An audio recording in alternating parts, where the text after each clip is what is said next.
Hey, everybody. Welcome to the latest edition of the Kolpack and Izzo podcast, brought to you by Gate City Bank with Jeff Kolpack from the Forum of Fargo Moorhead. I am Dom Izzo from WDEY Sports. The Bison, off a bye week, are back on the football field on Saturday as the Redbirds of Illinois State come calling. The red-hot Redbirds, winners of 3 in a row. They've made it to 5-2 now on the season. They are tied with NDSU at 3-1 in the Missouri Valley Football Conference. The second half of conference play begins with a biggie here, Jeffrey, after a bye week.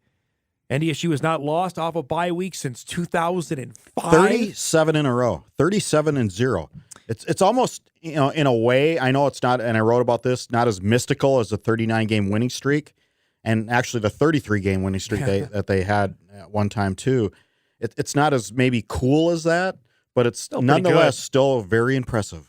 And this is a large game. I think when we saw the season schedule come out, you're like, this is after the Jacks. This has turned into a rather large football game because Illinois State has gotten its act together, it looks like. Yes, it has. And Brock's back. I talked to him this week, as you did. And I think they're finally getting over the COVID issues that they had. And they got hit pretty hard. They got hit harder than most, and with injuries, defections to the transfer portal.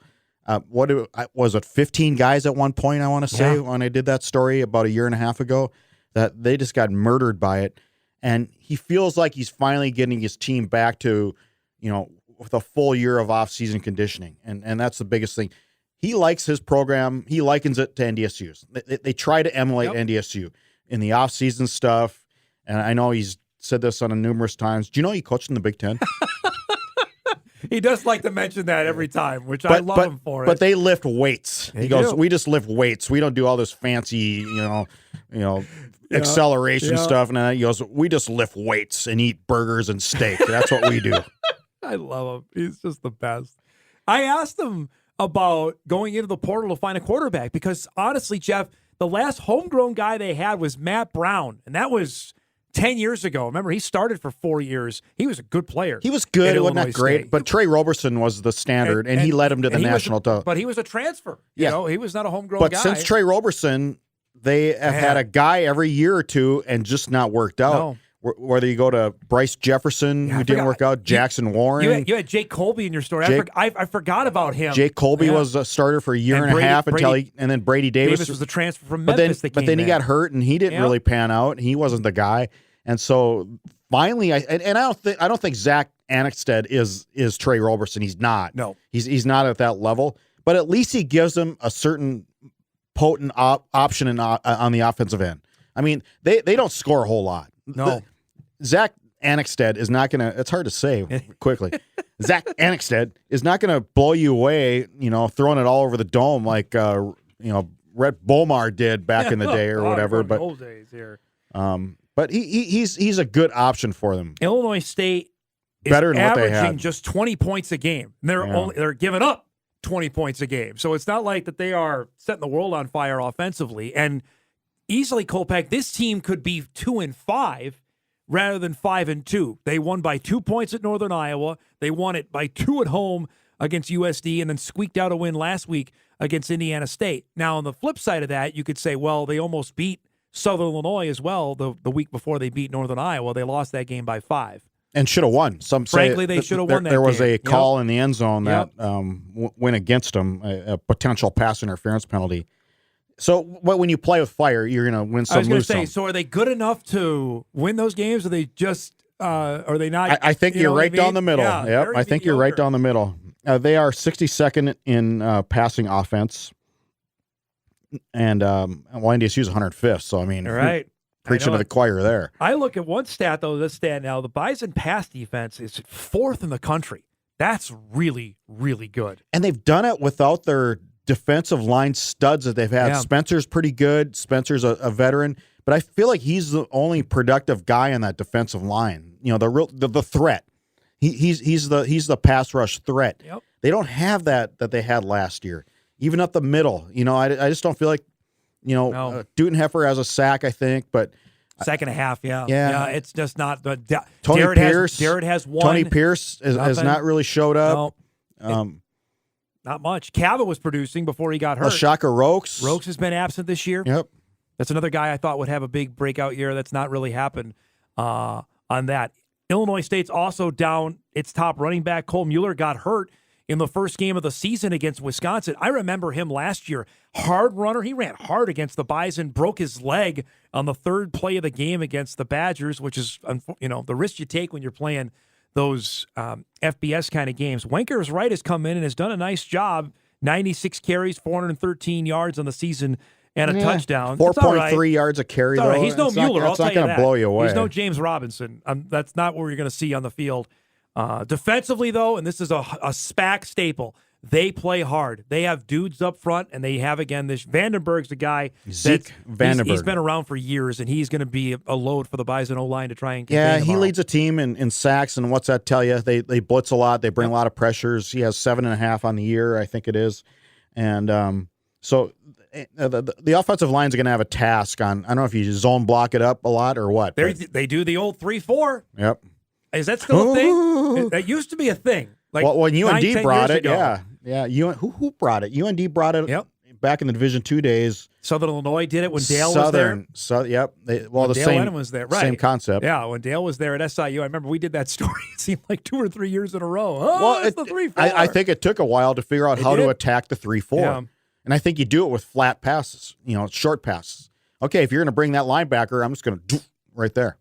Well, that's a perfect segue because I want to talk about the North Dakota State offense because here we are 2 weeks after the loss to South Dakota State. Again, my position is that the Bison defense played well enough to beat the Jackrabbits 2 weeks ago.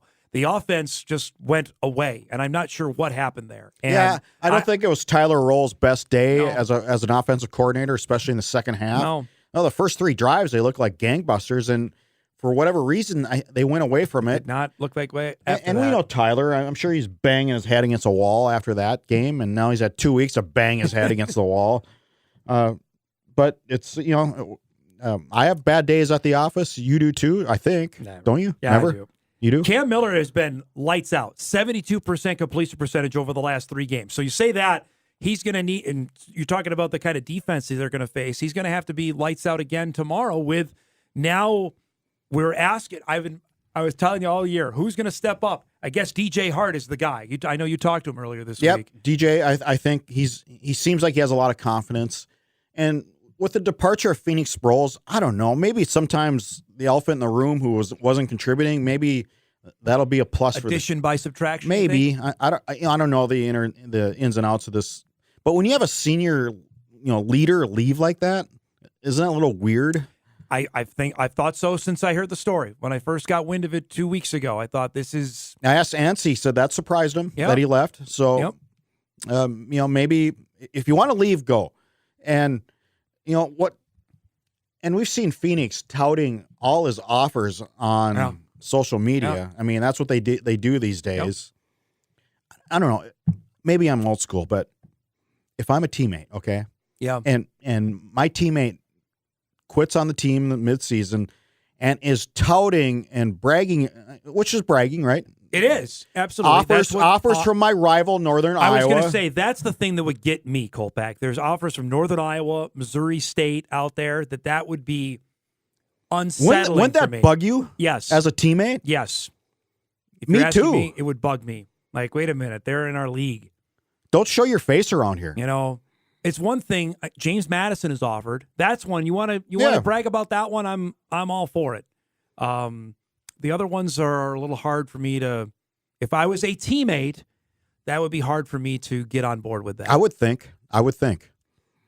It's just it adds an interesting dynamic to the whole deal. But that's the status of where we're at now in college football. Like it or not, that's where we're going. To the offensive part, where we're talking about, Hart really flashed, I thought, in the first half against SDSU. You saw the potential, which I know Entz hates that word, but it's certainly oozing there.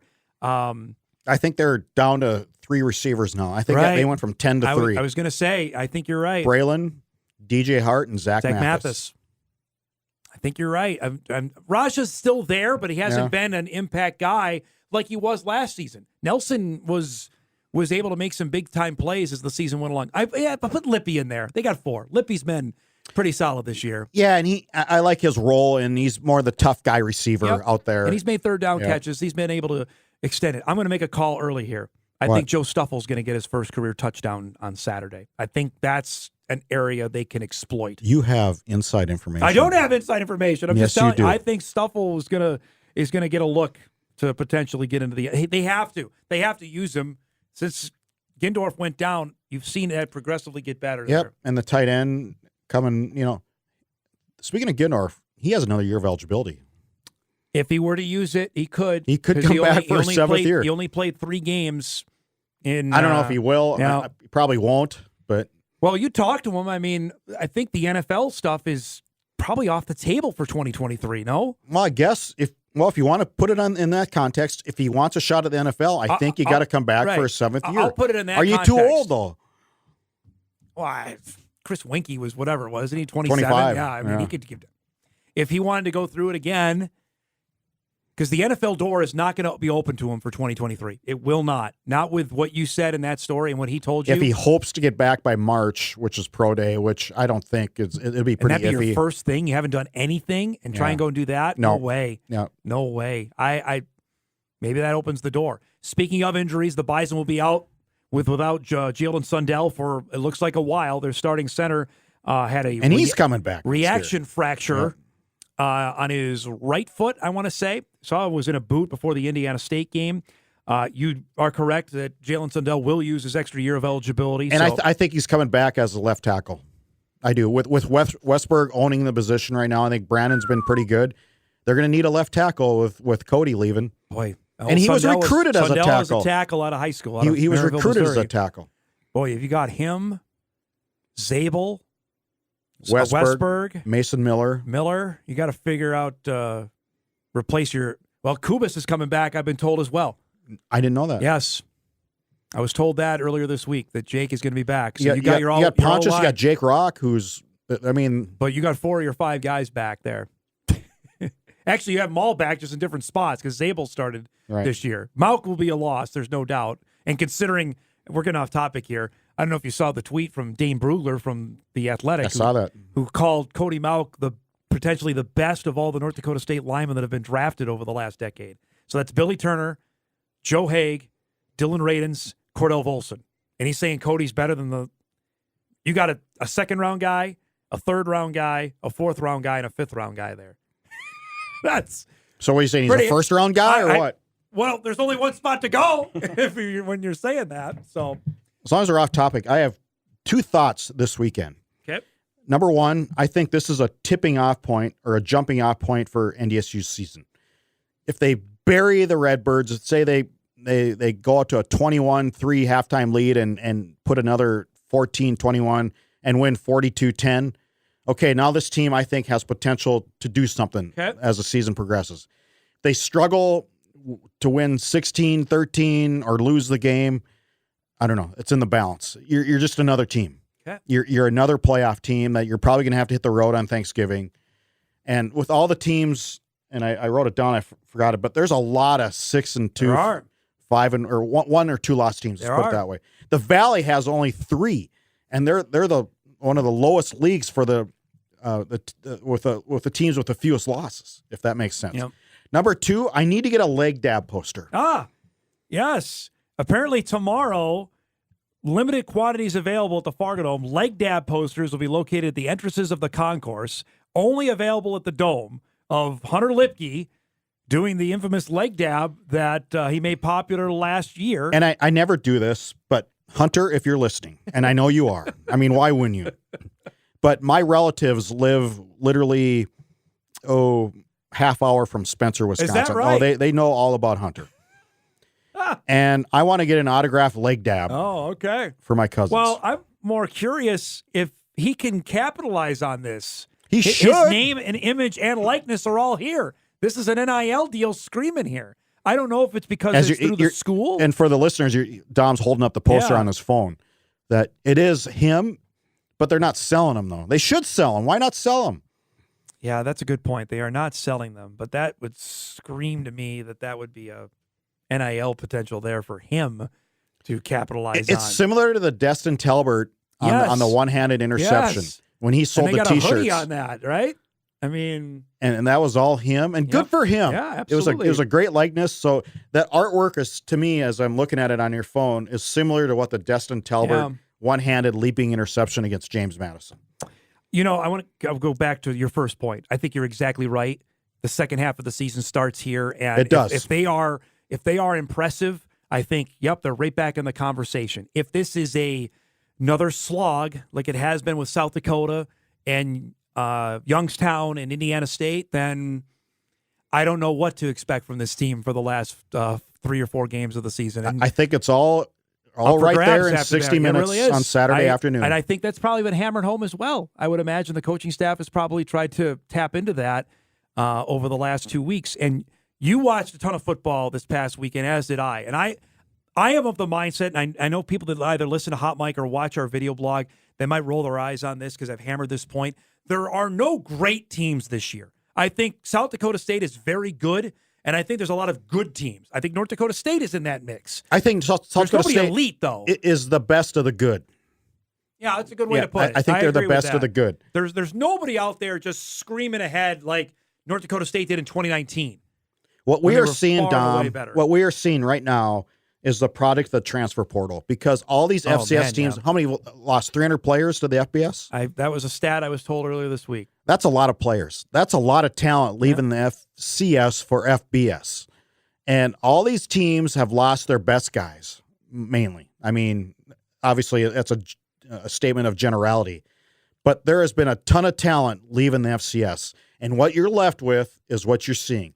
Illinois State, 2 of its best guys are in the Pac-12 right now from last year's team. Clayton Isbell, who is their great safety, is playing at Utah right now. So, I mean, even for the mediocre or the middling teams in this league, they're still losing their best guys to the Pac-12. It's hard to avoid. But I look at what I saw out of the Big Sky last weekend with Weber and Montana State, Montana and Sac State. Idaho, I think, is in the mix too. But let's just take those 4. None of them are world beaters. They're good. But if Sac State and NDSU were to line up and play and the Bison are at their very best, I think NDSU wins that football game. Well, if this team was 10 years ago, and think about this, Trey Lance would be a senior. Okay? Yeah. Trey Lance would be a senior. If and what there, yeah. I don't think Jazeer Cox goes to the portal. Probably not. I mean, there's a lot that could have changed there, but... Well, and Josh Hayes would probably be in the NFL right now, or at least give it a shot. So he'd probably be gone. But just having Trey Lance here would make your team great. Yeah, there's no doubt. They're good, but if you had Trey, if you had number 5, can you imagine? Crazy. It would be a senior year this year. That's just kind of. Can you imagine what he would do if he was still around? I don't even think though, Kolpack, they were even if the Bison coaches thought they'd get him to a senior year. I think through I'm just saying if this were 10 years ago, the transfer portal wasn't a thing. Yep. You know, players weren't leaving on a dime to go to the FBS.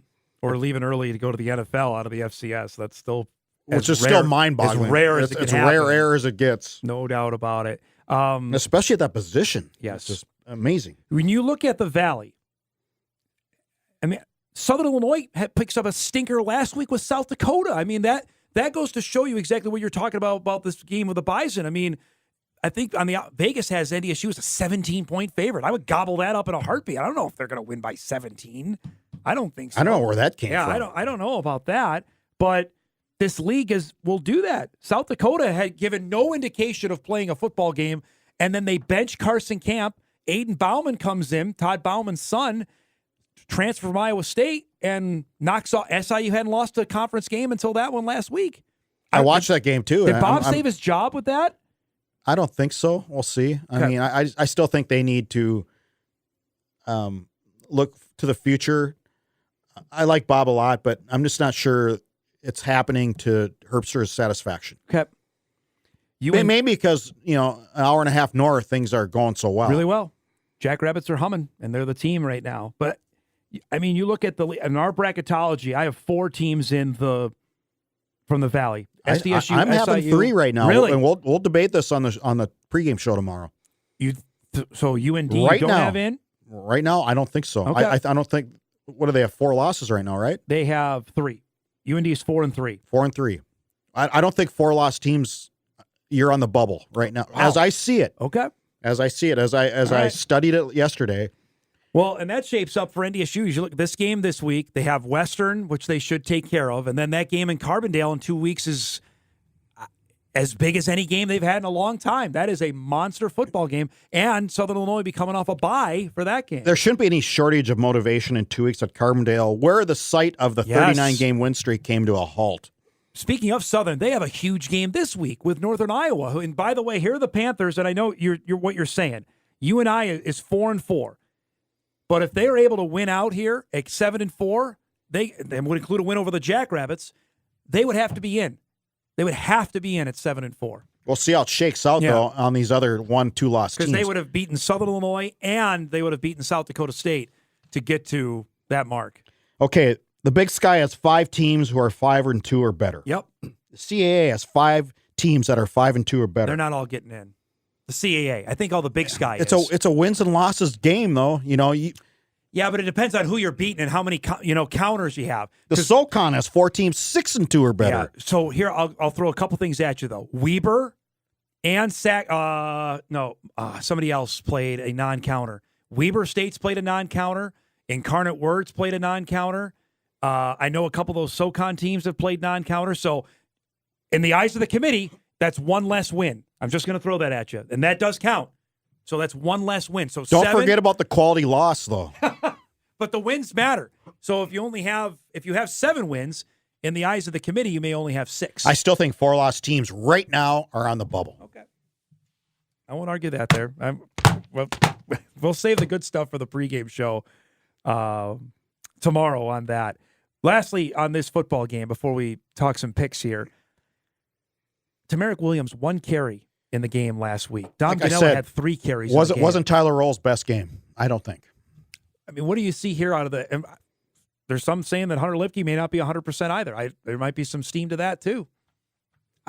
I'm just really interested. Is anybody ever 100% this time of year? I'm just interested to see what Kobe Johnson likely is going to be back, which is a big deal for the NDSU running attack. Because prior to him getting hurt, he was running as hard as we've seen him in his time in Fargo. He's been really, really good. Lastly, you had a chance to visit with Cole Wisniewski, which I think is one of the A topics around the Bison football team. He was pretty sly, wasn't he? I was. He goes, "You're going to see me. I don't know in what capacity, but you'll see me." So what do you make of that? I think he's going to. He was practicing. If he doesn't play this week, he's not going to play the rest of the year. I don't know. At what point do you shut him down? Pull the cord on it? Right. So he was in the green jersey at practice when I was there on Tuesday. So that would lend to think I think he's going to go. But you're right. It was a very sly answer that he gave you earlier this week. He's good. He's smart. He's a elite 90 guy for a reason. But he is a huge factor. If he's able to play that, that dramatically changes that defense. If he's even 90% out there, 85, that changes that. Well, they don't have that body type right now. 6'4", 225. Not at that spot. I think there's 2 things that, and I'm going to throw us both under the bus, we underestimated this year. A was the lack of defensive line depth, and B was the real emergence of a linebacker losing Jasir Cox and Jackson Hankey. I think they had high hopes for Wirtz and Benson. That has not come out so far. Maybe it will. Copp's a redshirt freshman. I'm not going to throw him under the bus. Statistically, you're right. I mean, but what are they in run defense? They are 62nd. 62nd in the country. It's bore out from the very first drive of the season against Drake. That's why you have Dom Jones maybe playing linebacker more. So that certainly has happened over the last 3 games, going Youngstown, Indiana State, and SDSU. That's happened. So those are 2 things I think maybe we took for granted. You hammered this early on. The losses of Lane Tucker, Costner Ching, Logan McCormick. Those are not to be. Michael Beto those are not ones to. Beto had his role, man. God, the short yardage stuff. Yeah, he was really guy good was at that. Strong as an ox. I mean, unbelievable. Really good at that stuff. Let's look at some games before we say so long. And actually, there are some tasty ones this weekend. That UNI SIU game is going to be. It's in Carbondale. That's going to be a heck of a football game tomorrow. I'm still debating that.